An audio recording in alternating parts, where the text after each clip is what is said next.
এডি জাতীয় ইনজেকশন, আর 2 নাম্বার হচ্ছে প্রফেশনাল এবং সায়ানোকোবালামিন যে গ্রুপের ইনজেকশন গুলো রয়েছে, এই দুটো কিন্তু অবশ্যই দিতে হবে গরু মোটা তাজাকরণের ক্ষেত্রে, হোক সেটা হাড্ডির সার গরু, হোক সেটা হচ্ছে ষাঁড় গরু, আপনার 2টা ইনজেকশন মাস্ট বি দিতে হবে।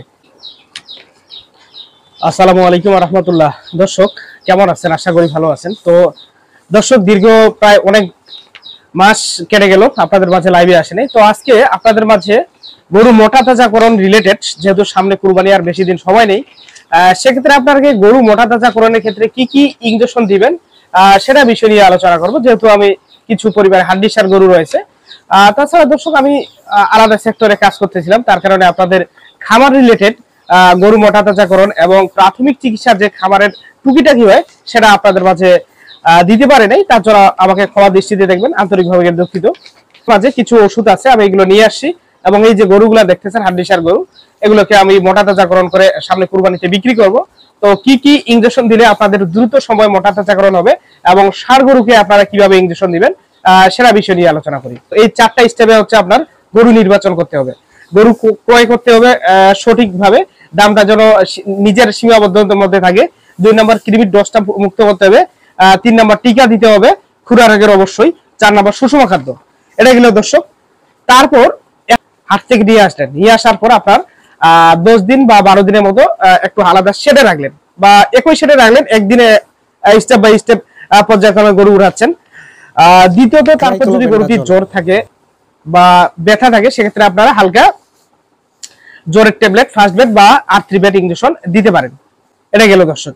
ফার্স্ট বেড ট্যাবলেট হচ্ছে 100 কেজি বডি ওয়েটের জন্য একটি করে ট্যাবলেট, আর এদিকে হচ্ছে আর্থ্রিবেট দর্শক ইনজেকশনটা, এটা মূলত আপনার বডি ওয়েটের জন্য আপনারা 4 মিলি বা 3 মিলি মাংসপেশিতে দিতে পারেন। আর্থ্রিবেট তো ইনজেকশন দিলাম, এটা হচ্ছে আপনার জ্বর বা ব্যথানাশক হিসেবে কাজ করবে। দ্বিতীয়ত আপনার 7 দিন তো একটু রেস্টে রাখলেন, গরুটি অবজারভেশন, যে গরুটি সুস্থ আছে না দুর্বল আছে সব দিক দিয়ে বিবেচনা করে তারপর আপনি 7 দিন পর হচ্ছে ক্রিমির ট্যাবলেট বা বোলাস আপনারা যে কোনো দিতে পারেন। এলটিভেট আছে, রেনাডেক্স আছে, ডাবল ডেক্স ভেট আছে আপনার, অর্থাৎ লিভামাইসল বা 7 দিন পর আপনারা হচ্ছে, যেহেতু হাড্ডির সার গরু, সেক্ষেত্রে আপনাকে 7 দিন পর আপনারা হচ্ছে কৃমি মুক্ত করবেন হচ্ছে চামড়াটার জন্য বহিঃপরিজীবী এবং অন্তঃপরিজীবী উকুন আঠালি মশামাছি যেন আক্রমণ থেকে দূরীকরণ হয়, সেক্ষেত্রে আপনারা আইভারমেকটিন গ্রুপের এমেকটিন প্লাস আছে, আইভারমেক আছে, আপনারা যে কোনো ইনজেকশন দিতে পারেন। এটা গেল। এটা হচ্ছে আইভারমেকটিন গ্রুপ কতদিন দিব, আপনারা হচ্ছে 7 দিন পর 100 কেজি বডি ওয়েটের জন্য আপনারা 2 মিলি দোয়া নিয়েও আপনারা 3 থেকে 4 মিলি দিবেন, তাহলে কাজটা বেশি করবে। এটা স্টেপ গেল। যেহেতু আপনারা ষাঁড় গরু করবেন না, হাড্ডির সারের ক্ষেত্রে কলিজা কৃমির ইনজেকশন দেওয়ার দরকার নাই। যারা ষাঁড় গরু পালতেছে তাদের ক্ষেত্রে কলিজা কৃমিটা দিতে হবে। 7 দিন পর আবার হচ্ছে কলিজা কৃমির ইনজেকশনটা দিয়ে দিবেন। এটা গেল বুস্টার ডোজ কমপ্লিট।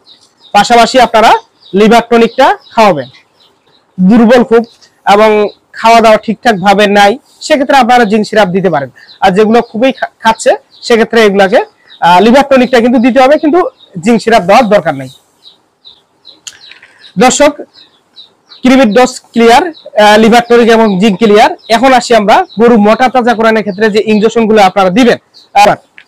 গরু মোটা তাজাকরণের ক্ষেত্রে ভিটামিন ইনজেকশন সমূহ আপনারা কোনগুলো দিবেন?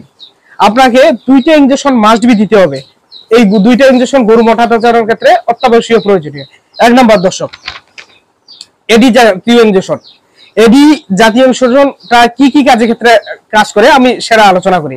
এখানে রয়েছে ভিটামিন এ, ডি, ই, এবং 2 নাম্বার হচ্ছে এটা হচ্ছে অভাব এবং উৎপাদন বৃদ্ধি।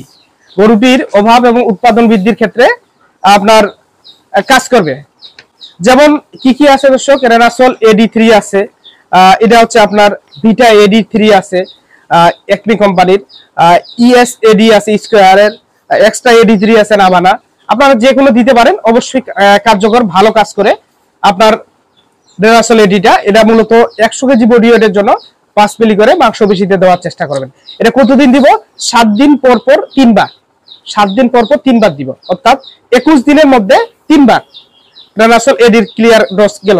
দ্বিতীয়ত আসি আপনার গুলো রয়েছে বিউটাফেশন ও সায়ানোকোবালামিন গ্রুপের যে ইনজেকশন গুলো রয়েছে, কলিজম অর্থাৎ বিপাকীয় ক্রিয়া এবং মাংস উৎপাদন বৃদ্ধিতে যেগুলো সহায়তা করে, সেগুলো ইনজেকশন কিছু নাম বলে রাখি আপনার, বা টনিক জাতীয় ইনজেকশন বলে।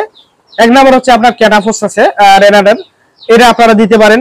আপনাদের নামগুলো আমি পড়ে শোনাচ্ছি। ক্যাটাবস আছে, এসোল আছে একমির, মেগাসোল আছে, এটা হচ্ছে পপুলার কোম্পানির, মেটাবস আছে টেকনো, হ্যাঁ, মেটাফোস আছে ব্রাহ্মার, ভেটাবস আছে রেনেটা, বা ক্যাটাবস প্লাস আছে এসিআই। আপনারা যে কোনো দিতে পারেন, রেনেটারটা বা এসিআই কোম্পানিটা, এই দুটো আমার কাছে ভালো লাগছে ব্যবহার করে, সেটাই আপনাদের মাঝে শেয়ার করার চেষ্টা করলাম। এটা কতটুকু দিব? 100 কেজি বডি ওয়েটের জন্য 15 থেকে 20 মিলি 7 দিন পর পর 3 বার, এটাও 7 দিন পর পরে 3 বার। আরেকটা প্রশ্ন ভাই, আমি একই দিনে রেনাসল এডি দিব বা ক্যাটাবস দিব? হ্যাঁ দিতে পারেন। এক পাশে রানের সাইডে ক্যাটাবস দিলেন, অন্য পাশে দিলেন হচ্ছে আপনার ক্যাটাবস ইনজেকশন। দুটাই সেম প্রসেস, 21 দিনের মধ্যে 3 বার 7 দিন পর পর। অথবা ক্যাটাবস ইনজেকশন আপনারা 5 মিলি 15 মিলির মধ্যে আপনার 10 মিলি হচ্ছে আপনার মাংস পেশিতে দিলেন, আর 5 মিলি হচ্ছে চামড়া নিচে দিলেন, এটাও আপনারা দিতে পারেন। এখন এই পাশাপাশি যে আর দুইটা ইনজেকশন রয়েছে মোটা তাজা দিতে পারেন, না দিলেও কোনো সমস্যা নেই। অবশ্যই কিন্তু যেগুলো দুর্বল গরু রয়েছে সেগুলো ক্ষেত্রে আমি সাজেস্ট করি আপনাদের মাঝে অ্যামাইনোভিট প্লাস যে ইনজেকশনটা রয়েছে পপুলার কোম্পানির, সেটা আপনারা দিতে পারেন। এটা কতটুকু দিব? 100 কেজি বডি ওয়েটের জন্য আপনারা 10 থেকে 15 মিলি মাংস পেশিতে দিবেন। এটাও 7 দিন পর পর 2 বার, 7 দিন পর পরে 2 বার দিয়ে পপুলার কোম্পানির অ্যামাইনোভিট প্লাস ইনজেকশনটা। তারপর দর্শক আরেকটা আসি, এটা সাধারণত মাস্ট বি কাজ করে, যেগুলো গরু দুর্বল, হাট থেকে নিয়ে আসলেন, চলাফেরা করতে পারে না, সেগুলাকে আপনারা হাড্ডিসার গরুর জন্য অ্যামাইনোভিট প্লাস ইনজেকশনটা কাজ করে ভালো, খুবই কাজ করে। দ্বিতীয় আসি হচ্ছে ভিটামিন বি কমপ্লেক্স, অর্থাৎ রুচির ঔষধ। এই যে তিনটা যে ইনজেকশনের নাম বললাম দর্শক, এই তিনটাই মূলত হচ্ছে রুচির, বা ইনজেকশন দিলে এমনিতে গরু খাওয়া দাওয়া ভালো করবে। তার পাশাপাশি যে ভিটামিন বি কমপ্লেক্স যে ইনজেকশন রয়েছে, সেটাও আপনাদের মাঝে বলে রাখি, এটাও আপনারা দিতে পারেন। ভিটামিন বি কমপ্লেক্স ইনজেকশন বাইনাল 40 আছে, এটা হচ্ছে টেকনো ড্রাগের, টেকনো কোম্পানির। এডিসল 40 আছে, এটাও টেকনোর। হিমোভিট আছে, রেনেডার, আপনারা যে কোনো দিতে পারেন। 100 কেজি বডি ওয়েটের জন্য 10 থেকে 15 মিলি। এটা কিভাবে দিব? আজকে দিলাম, দ্বিতীয় দিন ব্রেক, আবার তৃতীয় দিনে আবার সেম প্রসেস অনুযায়ী দেওয়ার চেষ্টা করব, অর্থাৎ 48 ঘন্টা ব্রেক। তো দর্শক আজকে মূলত গরু মোটা তাজাকরণের ক্ষেত্রে যে ইনজেকশন গুলা দিতে হবে, কখন কোনটা দিতে হবে, সবগুলো আলোচনা করলাম আপনাদের মাঝে। যদি বুঝতে অসুবিধা হয় আমাদের কমেন্ট বক্সে আপনারা কমেন্ট করবেন, তাহলে ইনশাআল্লাহ আমার সাধ্যমতো ভাবে আপনাদের মাঝে রিপ্লাই দেওয়ার চেষ্টা করব। ভালো থাকবেন, সুস্থ থাকবেন, আমার জন্য দোয়া করবেন। আসসালামু আলাইকুম ওয়া রাহমাতুল্লাহি ওয়া বারাকাতুহু। খামার রিলেটেড কিভাবে একজন শূন্য থেকে কিভাবে সফলতা বা আশা করা যায়, বা ব্যর্থ কিভাবে হয়, সবকিছু নিয়ে আপনাদের মাঝে আলোচনা করব। আমাকে সাপোর্ট করবেন, ধন্যবাদ। আর চ্যানেলটি যারা সাবস্ক্রাইব করেন অবশ্যই চ্যানেলটি সাবস্ক্রাইব করে পাশে থাকবেন। খামার রিলেটেড কিভাবে খাদ্য রেশন তৈরি করে হাড্ডি ষাঁড় গরু, এই নেক্সট পরবর্তীতে ভিডিও দিয়ে আপনাদের মাঝে শেয়ার করার চেষ্টা করব। ভালো।